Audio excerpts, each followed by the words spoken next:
Starting was very excellent.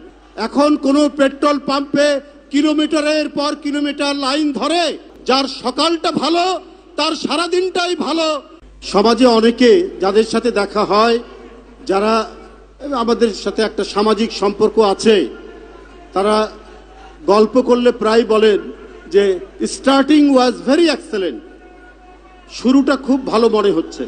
এই 2 মাসে বিএনপির সরকার, জনগণের নির্বাচিত সরকার, প্রধানমন্ত্রী তারেক রহমানের সরকার, শুরুটা আমাদের কাছে খুবই ভালো লাগছে।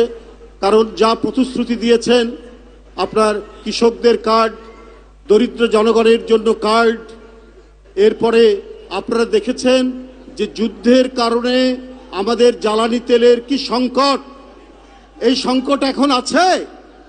এখন কোনো পেট্রোল পাম্পে কিলোমিটারের পর কিলোমিটার লাইন ধরে, কোনো লাইন ধরে না।